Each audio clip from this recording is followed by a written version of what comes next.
Olá, pessoal! Então, hoje nós vamos estar falando sobre botânica, e como esse é um assunto que é muito longo, nós não vamos conseguir ver tudo. Então, nós vamos começar abordando sobre os principais grupos que vão compor esse reino, que é o reino das plantas, e também falar um pouco sobre a fisiologia vegetal. Mas tá, se a gente está falando de organismos que vão estar presentes no mesmo reino, isso quer dizer que eles vão apresentar características em comum entre si, certo? E quais serão essas características no caso das plantas? Bom, elas vão ser organismos eucariontes, vão ser multicelulares, vão ser autótrofos, o que quer dizer que vão fazer a produção do seu próprio alimento, e como nós estamos falando da planta, o processo e o mecanismo em que isso vai acontecer vai ser a partir da fotossíntese. E também vão apresentar a parede celular de celulose. Bom, aqui a gente consegue ter uma visão geral dos diferentes grupos, que vão ser as briófitas, as picaridófitas, as gimnospermas e as angiospermas. E uma característica interessante de se notar é que, justamente, de um grupo para o outro, nós vamos ter características que vão aparecer e outras características que vão ser alteradas. Então, falando de um por um e começando pelas briófitas, nós vamos ter que elas vão ser representadas principalmente pelos musgos e são estruturas que vão ser pequenas. E por que isso vai acontecer? Então, nós vamos ter organismos de mais ou menos 20 centímetros por aí, porque essas plantas elas não vão ter vasos condutores. E, com isso, a sua nutrição vai ser feita por difusão. Então, se nós tivermos um organismo que fosse muito grande, ia correr risco de que aquelas estruturas que estivessem mais superiormente acabassem não tendo a nutrição necessária. Então, por isso, nós vamos ter que as briófitas vão ser estruturas e organismos que vão ser menores. Além disso, uma outra característica sobre as briófitas é que elas não vão apresentar raiz, caule e folhas. Elas vão apresentar estruturas mais primitivas que isso, que nós chamamos de rizoides, cauloides e filoides. E uma característica que é diferente em relação a todos os outros grupos é o fato que as briófitas vão apresentar como fase duradoura a sua fase gametófita, que é uma fase haploide e que vai produzir gameta. E, além disso, esses gametas vão apresentar flagelo. E, por isso, eles vão precisar de água para que haja sua reprodução, porque eles vão nadando até encontrar uma outra briófita para fazer essa reprodução. Passando para o próximo grupo, nós vamos ter as picaridófitas, que vão ser representadas principalmente pelas samambaias, e essas plantas vão ser traqueófitas. Isso quer dizer que aqueles vasos condutores que não estavam presentes nas briófitas começaram a estar presentes. Então, a gente diz que uma planta é traqueófita quando ela apresenta vasos condutores. Além disso, as pteridófitas já vão começar a apresentar raiz, caule e folhas, propriamente ditas, não mais aquelas estruturas primitivas que se assemelhavam às raízes, aos caules e às folhas. E uma diferença que a gente consegue notar já em relação à briófita é que, a partir daqui em diante, nós vamos ter que a fase duradoura dessas plantas vai ser sua fase esporófita, que é a fase em que elas vão produzir esporos.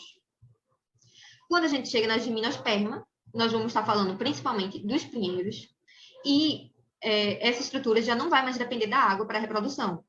Então, isso é uma característica que foi fundamental para fazer com que as gimnospermas conseguissem abranger uma superfície terrestre ainda maior, porque por ela não precisar mais da água para a reprodução, ela consegue se reproduzir em diversas outras regiões que não tivessem o solo encharcado, por exemplo. Além disso, as gimnospermas vão ter uma heterosporia, o que quer dizer que o seu gameta feminino e o seu gameta masculino vão ser diferentes entre si. E uma das características mais importantes das gimnospermas é que, a partir delas, nós vamos ter plantas que têm a capacidade de produzir sementes. E isso é fundamental também, porque vai aumentar a capacidade dessas plantas chegarem a outros ambientes. Então, essas sementes, elas podem servir de mecanismos para a dispersão. E isso vai ser fundamental. Por último, nós chegamos às angiospermas.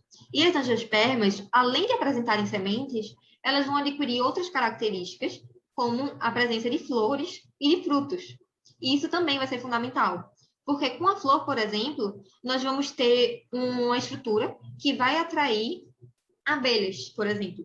E aí essas abelhas iriam ali ser atraídas por essas flores, iriam se alimentar do néctar dessas plantas, e com isso elas iam acabar servindo de mecanismo de dispersão para os esporos das angiospermas. E a mesma coisa vai acontecer com o fruto. Esse fruto vai ser um fruto carnoso que vai atrair animais. Esses animais vão se alimentar desses frutos e dentro desses frutos nós vamos ter sementes. Então, esse fruto foi utilizado pelo animal para se alimentar e acabou que serviu como uma forma de dispersão das angiospermas também pela superfície terrestre. Bom, de uma maneira geral, é isso que vocês precisam saber dos diferentes grupos que vão compor esse reino. E vamos agora começar a falar sobre a fisiologia vegetal.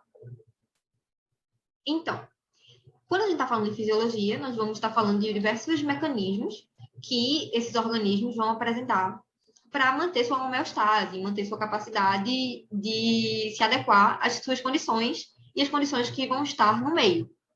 Então, começando a falar um pouquinho sobre a regulação hídrica, nós vamos ter que a planta pode regular a quantidade de água que ela tem em si e a partir tanto do vapor de água, como também da água em forma líquida. Em relação ao vapor de água, isso vai ocorrer a partir da transpiração, que pode ocorrer por 3 mecanismos diferentes. O primeiro deles seria a partir da superfície de contato. Então, do mesmo jeito que nós conseguimos transpirar a partir da nossa pele, a planta também vai conseguir transpirar a partir da sua superfície de contato. Nós temos também os estômatos, que vão ser a principal forma de controle de regulação hídrica, que vão ser essas estruturas aqui. Então, aqui nós temos o estômato, e quanto à sua estrutura, nós vamos ter essa região aqui, que seria o ostilo, justamente a abertura que vai permitir a passagem do vapor de água para dentro, para fora, desculpa, da planta. E temos também essa célula, que a gente chama de célula guarda. Então, essa célula guarda vai ser a principal estrutura que vai fazer o controle da abertura e do fechamento do ostilo. E com isso vai conseguir regular se nós vamos estar liberando esse vapor de água para o ambiente ou não. Mas como é que esse mecanismo vai ocorrer? Então, em um ambiente que teria muita água, por exemplo, e essa planta estivesse com muita água e notasse que precisaria liberar parte dessa água para o meio, o que nós teríamos é que, inicialmente, o ostilo estaria fechado e aí existiria um influxo de potássio para dentro dessa célula guarda. Com isso, a célula guarda ia acabar ficando mais concentrada e iria atrair água por osmose. Então, entrou o potássio nessa água, entrou o potássio nessa célula, atraiu água, e com isso, essa célula ficou túrgida, fazendo com que, assim, dessa posição inicial de ostilo fechado, ela viesse para essa outra posição em que o seu ostilo está aberto. Justamente porque essa célula guarda agora está cheia de água, ficou túrgida e fez com que esse ostilo abrisse. Falando um pouco agora sobre as lenticelas, elas vão ser estômatos que vão estar presentes no caule, estômatos mortos, que vão estar presentes na casca da planta. E ela também vai ter uma capacidade de regular esse vapor de água. Já quando a gente fala da regulação hídrica da forma líquida, isso vai acontecer pelo fenômeno da gutação, também chamado de sudação, que seria esse evento aqui, em que o excesso de água seria liberado a partir de gotículas de água propriamente. E essa liberação vai ser feita a partir de estruturas que são os iridatórios. Bom, passando um pouco para falar sobre a condução de seiva, nós vamos ter que vai existir 2 tipos de condução de seiva na planta, a seiva bruta e a seiva elaborada. Quando nós falamos da seiva bruta, nós vamos estar falando da condução de água e de sais minerais. E essa condução vai começar nas raízes, porque é a partir das raízes e das substâncias que vão estar presentes no solo que a planta vai adquirir sua água e os seus sais minerais. E depois que a raiz suga essas substâncias do solo, essas substâncias vão precisar chegar a todas as outras células que estão presentes na planta, sendo que no final nós vamos ter as folhas. Então, justamente, a condução de seiva bruta vai começar na raiz e vai chegar até a última folha que tiver no ápice da planta. E aí, para isso acontecer, nós vamos precisar que exista vasos condutores. E no caso dos vasos condutores que vão permitir a condução da seiva bruta, nós vamos ter o xilema. Mas tá, qual vai ser o mecanismo? Como é que isso vai acontecer? Então, vão existir 3 mecanismos que vão permitir essa passagem da seiva bruta. O primeiro está relacionado à capilaridade, o segundo está relacionado à pressão positiva, que nada mais é do que a osmose, E o terceiro é a partir da transpiração.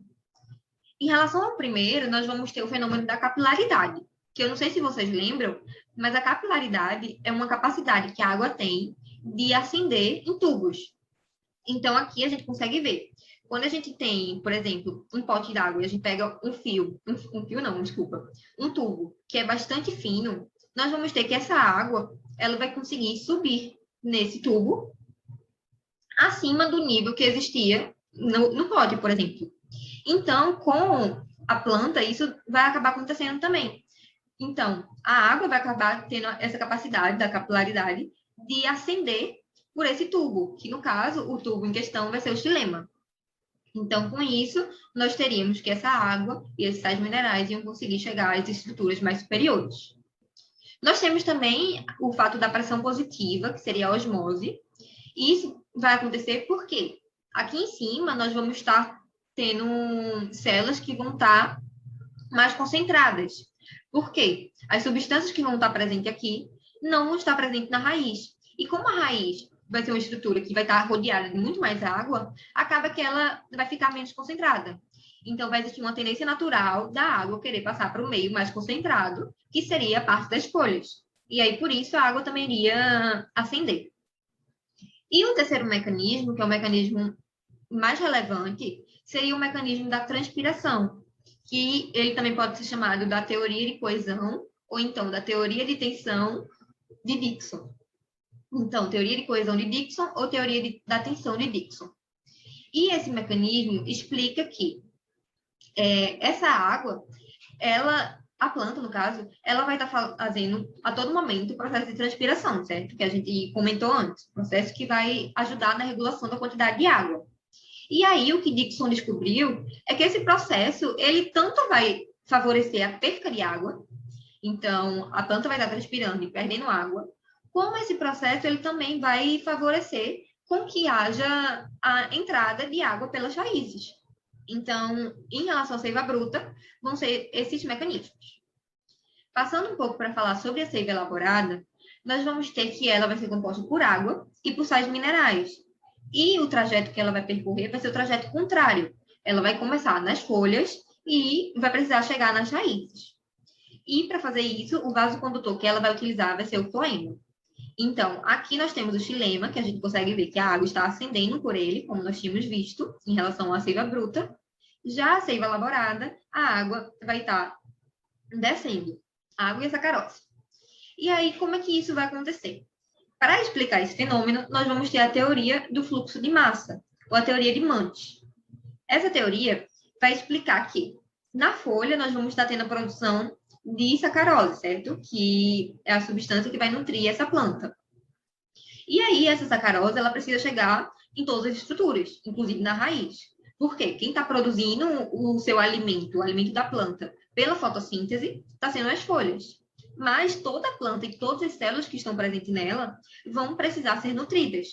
Então, essa sacarose que foi produzida no topo da planta, nas suas folhas, vai precisar chegar, por exemplo, nas raízes.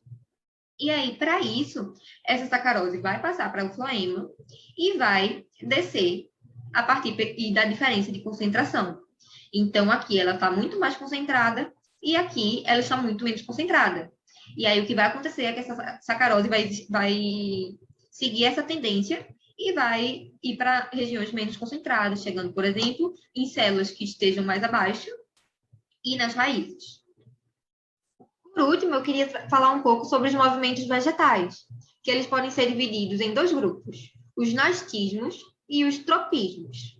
Os nastismos vão ser aqueles movimentos não direcionados, como é o caso, por exemplo, que ocorre com uma planta chamada mimosa. Essa planta, ela, quando recebe algum estímulo de toque, ela vai se fechar a sua folha em resposta a esse estímulo. Então, ela exerceu algum tipo de movimento, mas não foi um movimento direcionado. Já quando a gente fala do tropismo, vai ser um movimento direcionado, ou seja, é um movimento que ocorre na direção ou contra a direção de algo. E aqui a gente tem os três tipos principais de tropismo. O primeiro dele é o fototropismo, que está relacionado a esse movimento em relação ao Sol. Então, a gente pode ter plantas que têm um fototropismo positivo ou plantas que têm um fototropismo negativo. No caso do fototropismo positivo, essa planta vai crescer em direção ao sol, e no negativo, ela vai crescer se afastando da direção do sol. E aqui nessa imagem, a gente consegue ver bem uma planta de fototropismo positivo, porque ela estava crescendo de forma reta, porque a luz solar estava superiormente a ela. Mas quando a gente pega essa luz e coloca lateralmente, a gente consegue ver que essa planta começa a se curvar para continuar crescendo em direção de aonde a luz está vindo. Um segundo tipo de tropismo seria o geotropismo, e aí esse geotropismo seria o movimento em relação ao solo. Então, a planta tanto pode ter um movimento de geotropismo positivo, ou pode ter um geotropismo negativo. E aqui nessa planta a gente consegue ver os dois exemplos. Essa é uma planta única, mas a gente consegue notar que a sua raiz ela vai ter um geotropismo positivo e ela está crescendo em direção ao solo, consequentemente. Já o seu caule não. O seu caule está crescendo se afastando da direção do solo. Então, seria um geotropismo negativo. Por último, nós temos o tigmotropismo, que seria aquela planta que vai ter um movimento direcionado em relação ao toque. Então, aqui nós temos uma planta que ela está crescendo, e quando ela cresce e encosta nessa superfície aqui, ela começa a se enrolar na superfície, porque ela gosta desse contato. Então, por exemplo, o tipo de tropismo que ocorre naquelas plantas que vão recobrir muros. Essas plantas, elas vão gostar desse contato com uma superfície, então, por isso, elas vão crescer cada vez mais se envolvendo com esse muro e ficando presa a ele. Bom, de teoria era isso que eu queria trazer, e eu trouxe também algumas questões para a gente fazer. Vamos para a primeira.